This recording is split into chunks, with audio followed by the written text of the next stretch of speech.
WTA connects learners with real-world skills and industry certifications. From students to seasoned leaders, corporate executives to community activists, from the boardroom to the classroom, front desk to the construction site, we travel the country having real conversations to gain perspectives and insights on what it takes to thrive. This is the iBuild America podcast with your host, Byron V. Garrett. Episode 1, sponsored by our friends at Workforce Training Academy. Greetings, folks. Welcome back to the iBuild America podcast. I'm your host, Byron Garrett. And this week, we're in Michigan having a fascinating conversation with leaders from business and entertainment and art and Job Corps and workforce development. But today's guest is not going to disappoint either. He's one of those folks when you talk about a Renaissance person or a Renaissance leader, tremendous skill set, amazing background. Welcome our guest this week, none other than Dan Stechow, President and CEO of TPOP, the Power of Preparedness. Welcome to the show. Thank you, Byron. Great to meet you. Oh, great to meet you as well. And you're originally from Michigan, is that right? Yep. Born in the D, grew up in Warren, just a few miles from where we sit right now. So this is my old hood. And is that how everybody refers to it, as the D? Because I know if you're in Dallas, they say the same thing. So I'm curious. Interesting point. But, you know, Detroit trumps Dallas. Sorry. Detroit trumps. I said it out loud. He said it. I did not say that. I just want to make sure we're clear. Well, and I'm curious too. Last night when we came in as a team, we were over trying to find a local spot to grab some food late at night, and we ventured upon 8 Mile. So the infamous. I was going to say, can you give any context? I meant to ask someone else about that. You got any context about 8 Mile? I know it from the movie, right? Absolutely. Well, I mean, obviously, not obviously, but for those of you who do not know, much of Metro Detroit was built on the grid, right? Or early on, kind of like coherent with New York City. 8 Mile is the northernmost border of Detroit City. And so when you grew up here, that was the difference between Detroit and the suburbs. And was that so that's the distinction for high income, low income back in the day? Yeah, but I don't know about high income, but definitely, you know, the stigma around the city following the riots, right? When I was a small child and my parents still lived downtown, we were part of white flight in '66 and moved out right before the riots hit. But I think a lot of families avoided the city following that. My father worked downtown for the entirety of his career, so I've always had a downtown relationship. It wasn't really like that in my house, but there was a lot of we don't go below 8 Mile kind of anti-sentiment back then. When did that kind of shift, out of curiosity, in terms of 8 Mile is still this obviously physical space, but the connotation between the two, or does it still kind of exist? Oh, I think there's plenty of that still, you know, in the older generation. But, you know, it's been more over the last 10 or 15 years. You mentioned Renaissance. The Renaissance of Detroit is absolutely, you know, full underway. I wish my folks were still alive to see it, because there was a time when, you know, much of Detroit was fairly tragic. There was, it was kind of constantly losing. And now I'm thrilled with where our city's at. It's just a great job. And I was saying, as we think about the marketplace in an iconic city like Detroit, which people think is Motor City, people think is the creator of Motown, if you will, right? Yep. That's two different perspectives. What is Detroit known for now, in your mind? There's an interesting question. Probably bedrock, probably Dan Gilbert and all the things that he's been managing to do, throwing his billions around to you know, try and reinvent what's happening down there. But I think of Detroit as, you know, when you think about the arts, artists typically don't have the resources to live in the nice places. Right? I mentioned I grew up here. I moved to New York City in 1989. Yeah, you had a fascinating music career. I did. Right when New York was just kind of turning the corner and starting to, you know, renaissance on its own terms, right? And so, you know, much of the same was happening then as is happening now. You could still find cheap places to live in New York City at the time, right? I was a professional bass player at the time, and you could still get an apartment in a dicey part of town and be a young person and have the New York experience, which of course was spectacular. I love Detroit, but I love New York City just as much. Just as much? Absolutely. Oh, absolutely. I didn't say it. No. I lived in the East Village for 20 years. That was some of the best years of my life. But as Detroit kind of bottomed out, you know, 15 years ago when things were really, really falling apart, that's what brings artists. That's what brings, creatives. They're looking for cheap and easy places to create And Detroit is a hotbed of that. I mean, things are pricing out now. It certainly isn't what it was 10 or 15 years ago. Kind of brings about a cultural revival of sorts. Absolutely. Yeah, out of necessity, but nonetheless, it adds tremendous value to kind of create and shift an entire community. Yep. And as usual, gentrification has its pros and cons. I'm not going to take that lightly. A lot of good people, lose their places of work and residence as they get pushed out with higher prices, et cetera. But the natural ebb and flow of the cycles, right? When my parents moved out of Detroit, they wanted to raise their son in a safe place with good schools and streetlights and the whole nine. Right. So for them, moving families still want that today as well. Truth, but I think at that point they were absolutely willing to sacrifice culture for convenience and safety. Right? You're talking about the mid '60s, right? Yeah.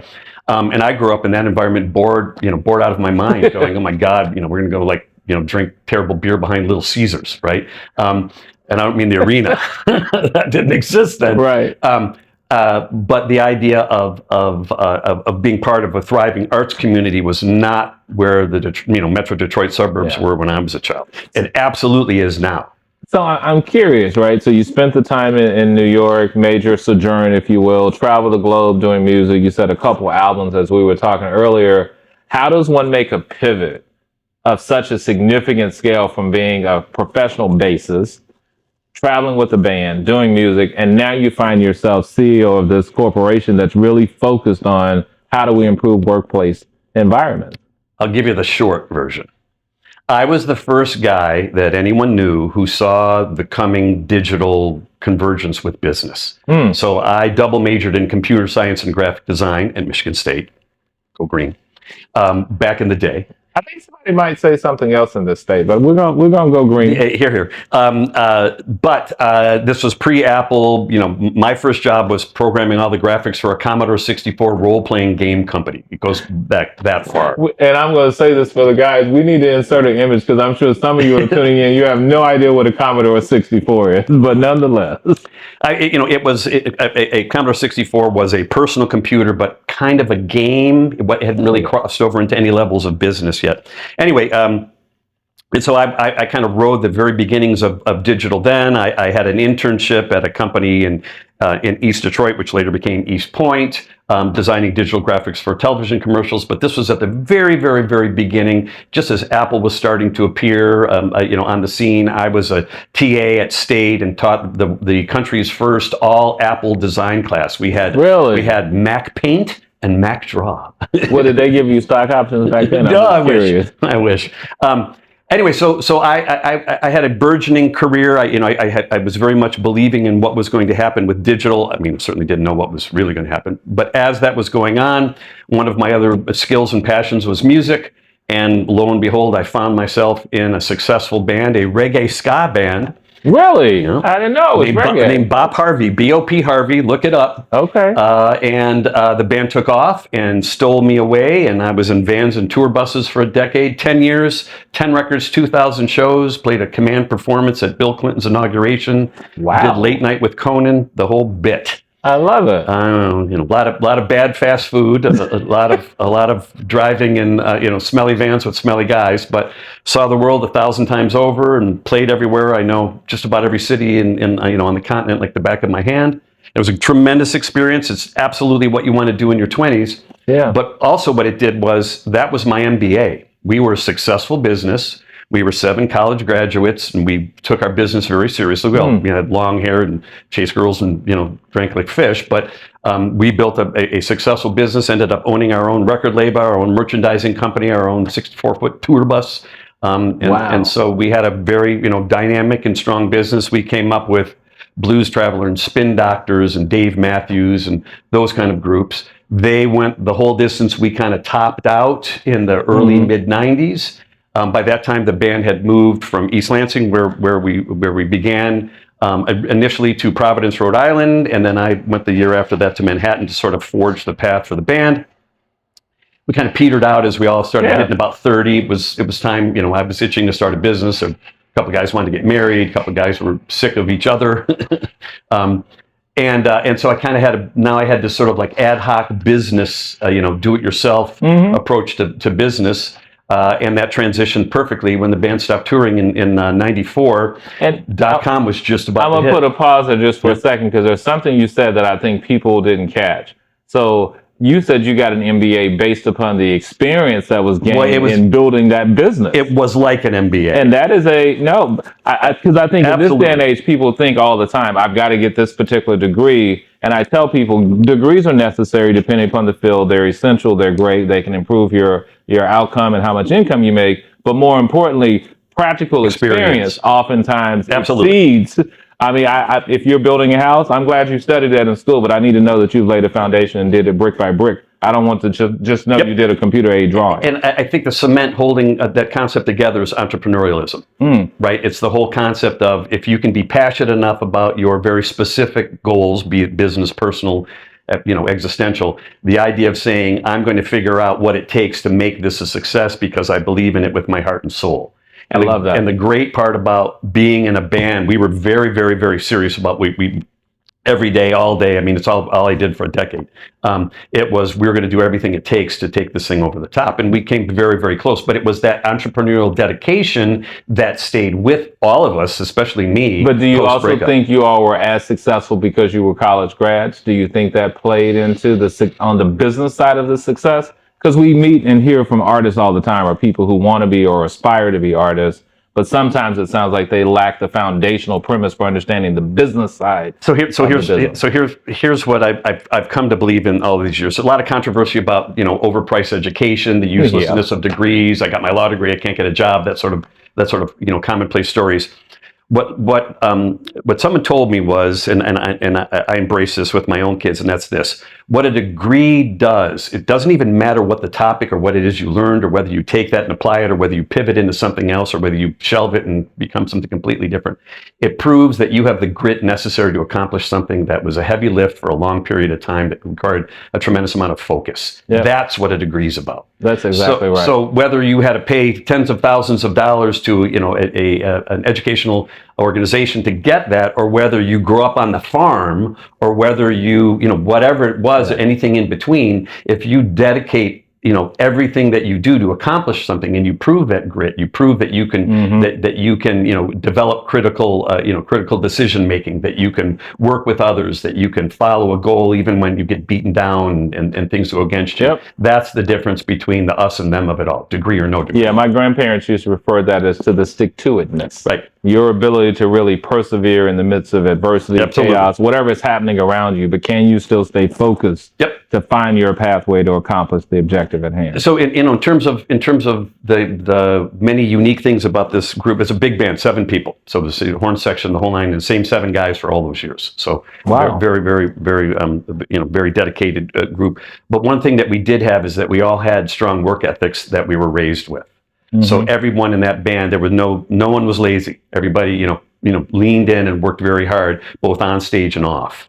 And that was part of it. So whether that was partly of education, partly what our moms and dads taught us, partly what we were born to do, just had the gumption to do it. So do you think those early experiences like that helped inform your perspective for the work that you do at TPOP? Absolutely. Work to do everything, and the businesses I've built and sold between then as well. The story I frequently tell is this, is that when the tour bus would roll up and we'd all, come sauntering in to do sound check and set up, you knew what the manager, the general manager, was going to be like at the end of the day by all the people that worked there.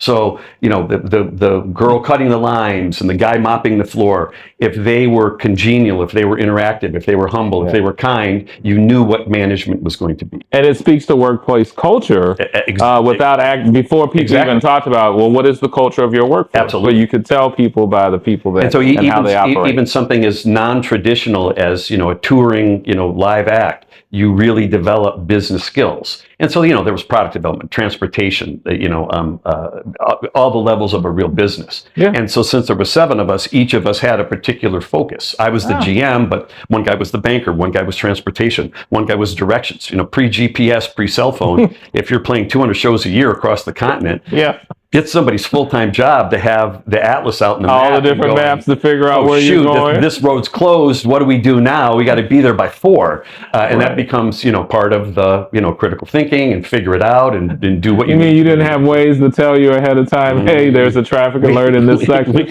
Yeah, that didn't exist. We'll get onto the digital stuff in a sec, but I'll tell you one more story before we finish with the band stuff, and that's this. At one point, so I was living in New York. The band was still in New England, and we had a gig in DC where you're at the 930 Club, which still exists. Oh yeah, it does. And it was a massive, massive blizzard. Okay, and so I'm leaving Manhattan. I'm training down, and the tour bus is going to meet me in DC, and everybody was in the tour bus, and so.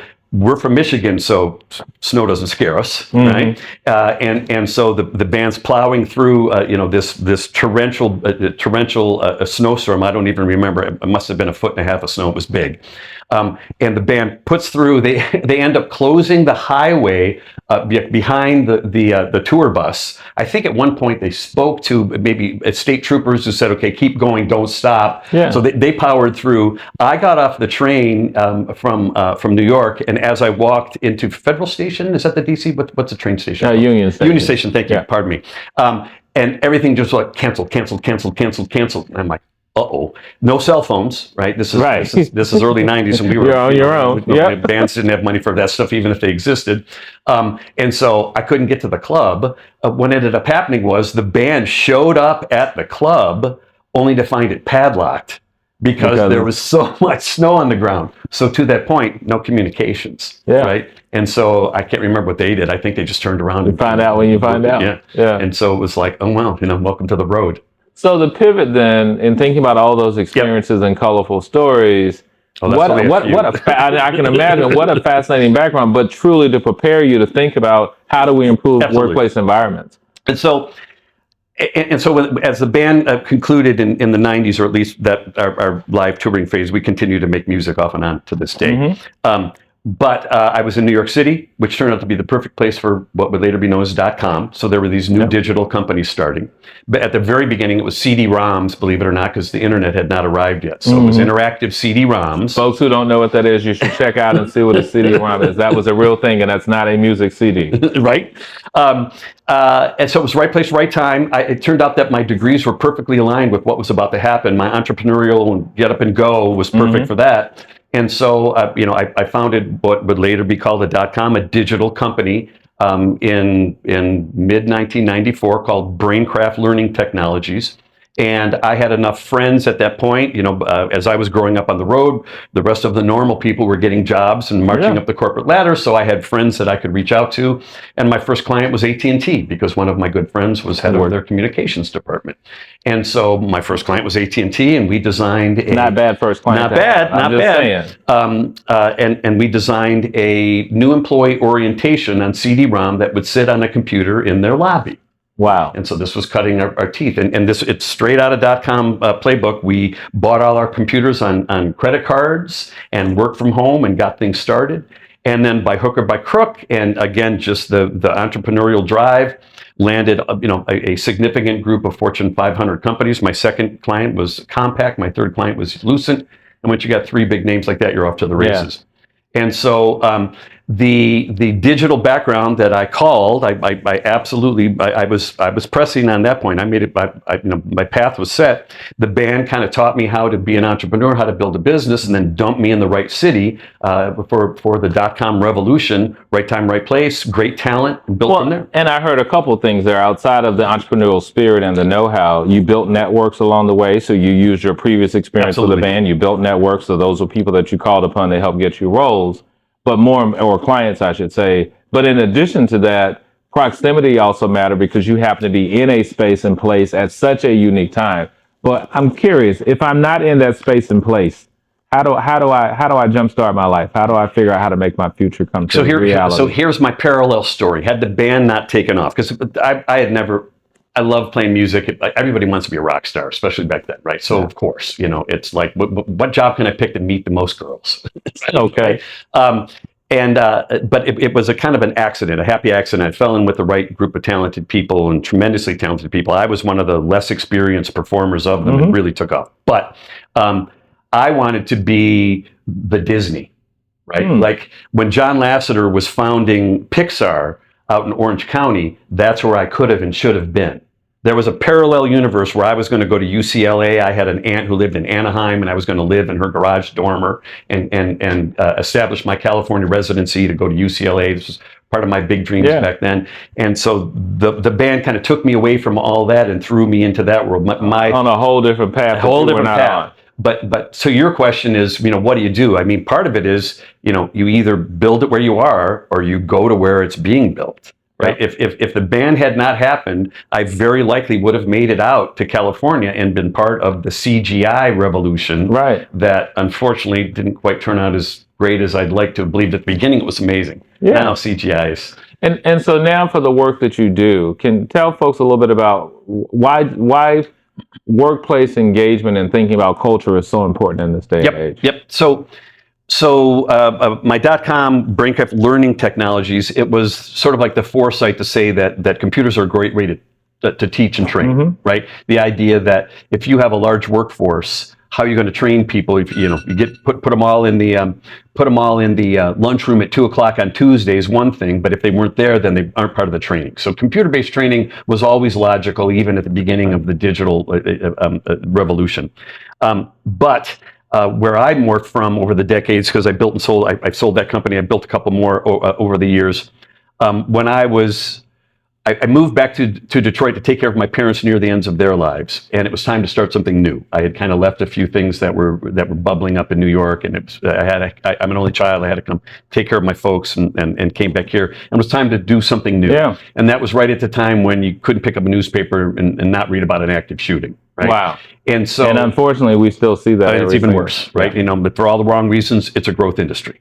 And so for me at that point, it was, I want to do something good for the world, right? I want to do something good for my country. This is why this is why I'm here today, the iBuild America part, right? Yep. It's, look, we can all go sell doobies on playgrounds if we want to make a buck, right? And be a bad person. And I was going to officially ask you the question, but you took the words literally right out of my mouth, which is, how do you build America and what you do? Absolutely. Yeah. You find out what your given talents are, right? Everybody has something. Right. If for all of you who are out there, if you don't know what it is you're good at, the best thing that you can do is spend some time thinking, walk around in nature, talk to friends, family, talk to your bestie, talk to a complete stranger, try and figure out what it is that motivates you in here. Because everything that was ever created since the beginning of mankind starts in here. It's got to be something that you really, really want. Your motivations can be all over the place. It can be money, it can be fame, it can be women, it can be whatever. But it has to be something that you really, really, really, really want to do. And so for me, I had gotten to a point in my life, I'm not independently wealthy. None of these things, set me up for life. I'm still working stiff, and I'm here promoting my business and yours at the same time. But when given the opportunity to reinvent myself and my career, and how could I use everything that I had done previously to build on something new, the idea of trying to give back to all the good fortune I had and the stuff that I figured out the hard way in School of Hard Knocks that I had been through, was to try and bring workplace violence prevention training into a society that needs more and more workplace violence prevention training on an annual basis. Workplace violence prevention training. So think active shooter, active assailant preparedness, de-escalation skills, right? We're still monkeys. If I yell at you, you're going to yell back. Everybody mimics each other like we would have a million years ago. And so to get people to understand the power and the advantage of not responding on that base level is part of overcoming adversary in that regard, right? Yeah, and I always tell people, you're giving away your power if you allow somebody to bring you to the lowest. Yeah, you've got to figure out, how do I rise above the situation and circumstance, maintain your professionalism, and find a different solution. There's got to be a different way to get to an outcome. And so, we're all raised to stick up for yourself, and especially depending upon your community. Don't let people walk on you. Stand tall. America. That's right. We don't take no you know what. But at the same time, there needs to be. I know this is a controversial word this week. There needs to be more empathy. There needs to be helping people understand what other people are going through.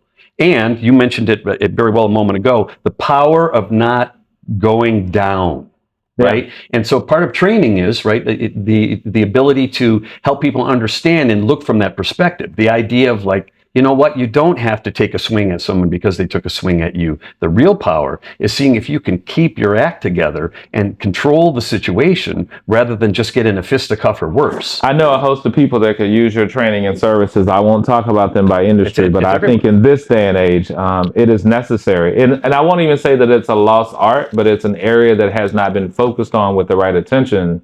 You used the term grit earlier, and I always tell people, depending upon how you grew up in this country, you probably grew up with grit. Like you didn't even realize that it was a thing just because you just had to tough it out, thug it out, and figure out how do you make your way in life.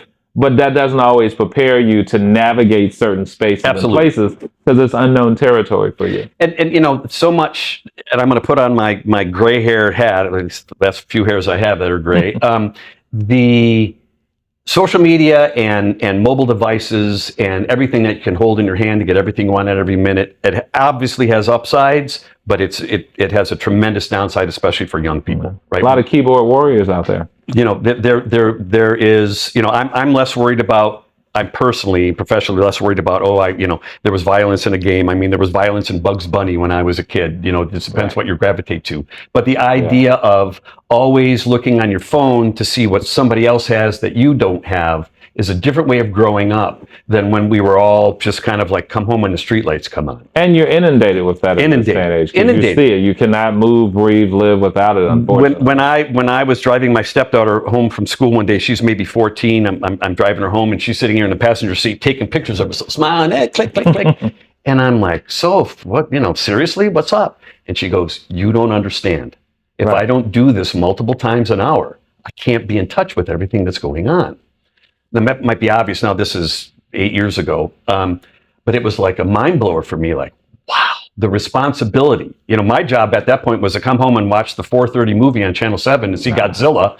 My mom would make me a sandwich and I might snooze for 20 minutes on the sofa before I get up and cause trouble. That was yesteryear, and I'll say in this particular case, you are dating yourself. I am. Absolutely. But the interesting part for, I think, the people in my world is, to some extent, I grew up a digital native because I have constantly been communicating with technology, right? A lot of people didn't cross that. There's digital immigrants, digital natives. That's right. The kids who grew up always online, they're the natives. People trying to figure it out later. The rest of it, and so I had the distinct advantage, partly because I made some good choices, partly just straight up dumb luck, to build on that old school 20th century work ethic, try again approach, but then seeing what computers and digital technology and connectivity could do. Right? My background was not in social media. Social media is, to me, that's the pariah. Using digital to communicate and captivate, right? Nothing's worse than training that's boring and forgettable. This is where my entertainment background and all the skills I had to grow up on stage and being an interesting person and an interesting story and saying things dynamically, converting that into a digital format is what makes successful training. So as we wind down, I'm curious if there were one thing that you would tell either an aspiring entrepreneur, that you would tell a current professional, or a parent who's trying to give advice to a child, given all that you've said, especially with technology and the challenges we see in the workplace environment, which are not going to shift. Unfortunately, they're probably only going to increase. What advice would you give them at the moment? Back to what I said before, you got to follow your passion. You got to follow something that you're going to want to do even when things go wrong. Right? If you're an opportunist, if it's all just because I'm going to do this for the buck or the this or the that, it almost never works that way. Almost never, ever works that way. You have to do something that you want to do. And what I tell my kids all the time, and believe me, they'd say is whenever you have the opportunity, take the high road. Take the high road. It will come back. Well, and I was going to ask, I don't want to extend the time, but I've got to ask, because we always see the social media clip about this Karen goes off or something happens in this convenience store. If you told people 3 things to do to de-escalate, what are those 3 things? The first thing about de-escalation is take a moment. Right? My mom would always say, count to 10, Barbara, whenever I had made her extremely mad, which was on a regular basis. And that, God rest her soul, that's like the primary thought of de-escalation training is don't react passionately. Take a moment, take a breath, right? The whole thing you'll always learn from everybody is you can absolutely control your physiology and your mind by just taking a breath and releasing it before you respond. So don't get sucked into it. understand the power of taking the high road, of not being drawn into the oh yeah, and then finally, do what you can to help people around you in those situations. So you've heard it here.